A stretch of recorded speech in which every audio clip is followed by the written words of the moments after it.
વિશ્વ ટીબી દિવસ નિમિત્તે ટીબી મુક્ત ભારત અભિયાન અંતર્ગત જાયન્ટસ ગ્રુપ ઓફ બોટાદ દ્વારા 70 કીટનું વિતરણ કરવામાં આવ્યું। વિશ્વ ટીબી દિવસના અવસરે જાયન્ટ્સ ગ્રુપ ઓફ બોટાદ તેમજ શ્રી કષ્ટભંજન હનુમાનજી મંદિર દ્વારા સમાજસેવાના ઉત્તમ ઉદ્દેશ સાથે એક સરાહનીય કાર્યક્રમનું આયોજન કરવામાં આવ્યું હતું। આ કાર્યક્રમ અંતર્ગત ટીબી પીડિત દર્દીઓ માટે 70 પોષણયુક્ત ફૂડ કીટનું વિતરણ કરવામાં આવ્યું। આ પ્રસંગે આરોગ્ય વિભાગના કર્મચારીઓ તેમજ જિલ્લા કોર્ટના સભ્યો પણ હાજર રહી કાર્યક્રમને વધુ ગૌરવશાળી બનાવ્યો હતો। તેમની ઉપસ્થિતિએ આ સેવાકીય કાર્યમાં ઉમદા સહકાર અને પ્રેરણા પૂરી પાડી હતી। સંસ્થાના અગ્રણીઓએ જણાવ્યું હતું કે ટીબી જેવી ગંભીર બીમારી સામે લડવા માટે દવાઓ સાથે પોષણયુક્ત આહાર અત્યંત જરૂરી છે। દર્દીઓના આરોગ્યમાં સુધારો થાય અને તેઓ ઝડપથી સ્વસ્થ બને તે હેતુથી આ ફૂડ કીટનું વિતરણ કરવામાં આવ્યું છે। કાર્યક્રમ દરમિયાન સંસ્થાના સભ્યો ઉત્સાહપૂર્વક જોડાયા હતા અને સૌએ મળીને આ સેવાકીય કાર્યને સફળ બનાવ્યું હતું। જાયન્ટ્સ ગ્રુપ ઓફ બોટાદ દ્વારા આવી પ્રવૃત્તિઓ દ્વારા સમાજમાં આરોગ્ય જાગૃતિ ફેલાવવા માટે સતત પ્રયત્નો કરવામાં આવે છે। આ સમગ્ર કાર્યક્રમમાં જિલ્લા કોર્ટના જજ શ્રીમતી બ્રહ્મભટ્ટ મેડમ, જિલ્લા ક્ષય અધિકારી સિંઘ સાહેબ તથા જાયન્ટસ ગ્રુપ ઓફ બોટાદના કાર્યકરો હાજર રહ્યા હતા। Rajesh Shah, R news Botad.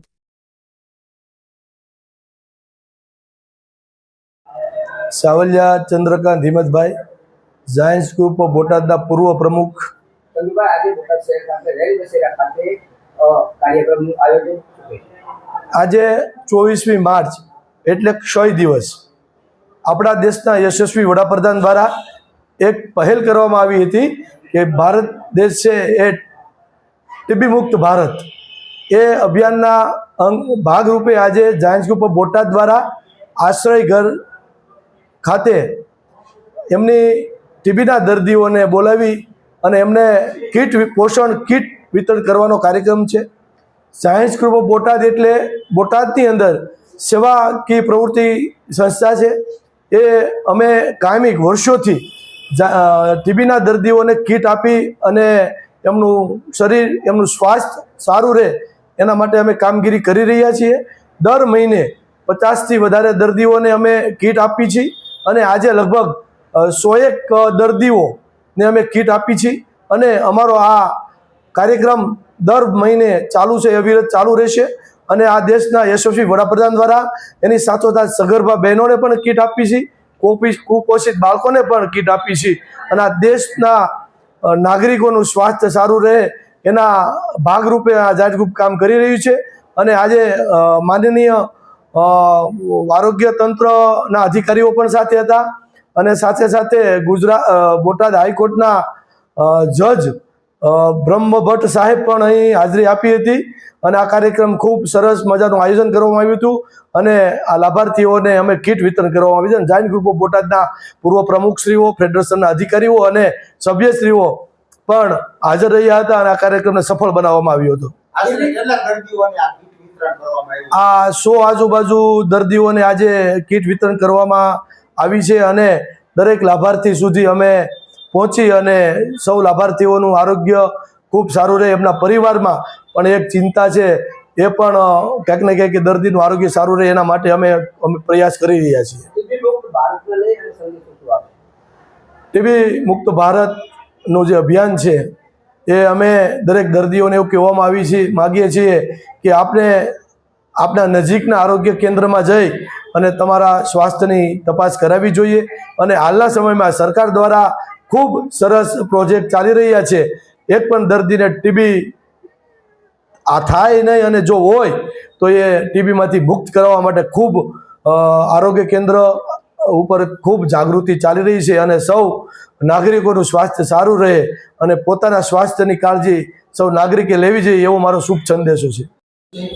મારું નામ સંતોષ દિલીપભાઈ છે। હું બોટાદમાં રહું છું।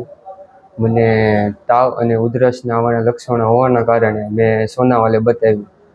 સોનાવાલે બતાવતા રિપોર્ટમાં ટીબીની અસર આવી હતી, ટીબીના લક્ષણો। એની તરત જ સારવાર લેવામાં આવી। તરત સારવાર લેવાના કારણે 6 મહિનાનો કોર્સ પૂરો કરવામાં આવ્યો અને મારું સ્વાસ્થ્ય સારું અને હેલ્ધી છે અત્યારે। બોટાદ જાયન્ટ્સ ગ્રુપ દ્વારા કીટો આપવામાં આવે છે અને બોટાદ સરકારી કેન્દ્ર દ્વારા અવારનવાર સેવાઓ આપવામાં આવે છે. અને જો કોઈ પણ બીજા કોઈને આવી કોઈ બીમારી હોય તો તરત જ સારવાર લેવી. જાયન્ટ્સ ઓફ ગ્રુપવાળા અને સરકારી દવાખાનો કોન્ટેક્ટ કરવો, તમને તરત જ સારવાર મળી જશે. સ્વાસ્થ્ય સ્વચ્છ રહે. મારું નામ doctor Jaydeep Agravat, medical officer, district tuberculosis centre, Botad. Botad શહેર ખાતે આજે ક્ષય દિવસ નિમિત્તે કાર્યક્રમ આજે બોટાદ ખાતે અમે જે ક્ષય દિવસ નિમિત્તે વિશ્વ ક્ષય દિવસ નિમિત્તે જે કાર્યક્રમ કરેલો છે, જેનો મુખ્ય હેતુ છે કે સમયસર દર્દીની ઓળખ કરવી, એની તપાસ કરવી, એની નિદાન કરવું અને સારવાર કરવી. તો આની માટે થઈને આપણે ભારત સરકારનું સ્લોગન છે કે yes we can end TB, lead by Bharat and power by જન ભાગીદારી. એટલે કે સરકાર, માત્ર ગવર્મેન્ટ કે પછી માત્ર ડૉક્ટર જ નહીં, પરંતુ જન ભાગીદારી એટલે કે પબ્લિક અને નાગરિકોની જે અવેરનેસ થાય, તેનાથી આપણે ટીબીથી ભારતને મુક્ત કરી શકીએ. આ નિમિત્તે આજે અમે વિશ્વ ટીબી ડેની ઉજવણી કરી હતી, જેમાં જાયન્ટ ગ્રુપ ઓફ બોટાદ દ્વારા નિક્ષય મિત્ર બનીને જે પોષણ કીટ બધાને દર્દીઓને આપવામાં આવી હતી, તે એક સરાહનીય કાર્ય છે. આવી જ રીતે અમે બધા જ નાગરિકોને તેમજ NGOsને અમે કહીએ છીએ કે તમે આમાં બધા ઇન્વોલ્વ થાય અને આપણે એક જે સરકારનું મિશન છે, ભારત સરકારનું મિશન કે ટીબી મુક્ત ભારત, જે આપણે કરીએ અને એની માટે આપણે પૂરતા પ્રયત્નો કરીએ. આના માટેની સરકાર તરફથી બોટાદમાં કેવી સુવિધા આરોગ્યલક્ષી? આના માટે આપણે સરકાર તરફથી આપણે બધી જ સુવિધાઓ બોટાદ ખાતે છે, જે DTC સેન્ટર છે, ત્યાં જે જરૂર પૂરતી બધી દવાઓ તેમજ રોગનું નિદાન કરવા માટેની બધી જ જે ઇન્વેસ્ટિગેશન આવતા હોય છે, તે બધા જ ટ્રુનેટ છે, સીબીનેટ છે, બધા જ ઇન્વેસ્ટિગેશન પણ આપણે ત્યાં થાય છે અને એની માટેની પ્રોપર સારવાર પણ થાય છે. ભારે ટીબી હોય, હળવો ટીબી હોય, બધાની જ આપણે સારવાર કરી શકીએ છીએ. જો દર્દી વ્યવસ્થિત સારવાર લે, વ્યવસ્થિત કોર્સ પૂર્ણ કરે તો ટીબી આપણે મુક્ત થઈ શકીએ છીએ. આ માટે લોકોને શું સંદેશો આપશો? લોકોને સંદેશો એ આપવાનો કે લોકો જાગૃત બને. કોઈ પણ આજુબાજુમાં કોઈ એવા ટીબીના લક્ષણો લાગતા હોય કે એવું કશું પણ હોય તો લોકો જાગૃત બને અને તરત જ એ સામે આવીને તરત તપાસ કરાવે અને એના દ્વારા એનું નિદાન થાય તો તરત સમયસર સારવાર લે તો પછી એને આપણે મુક્ત કરી શકીએ. અને આજના દિવસે અમે 100 ડેઝ કેમ્પેઇન પણ લોન્ચ કરવા જઈ રહ્યા છીએ, જેમાં સરકાર દ્વારા ટીબીના લક્ષણો હોય કે ના હોય, પણ જે એરિયા છે જ્યાં સંભવિત ટીબીના દર્દીઓ હોઈ શકે એવા બધા જ એરિયાની સઘન તપાસ કરવાની છે અને એના દ્વારા અમે ટીબીના દર્દીઓને આઈડેન્ટિફાઈ કરશું અને એની સારવાર ઉપર મૂકશું.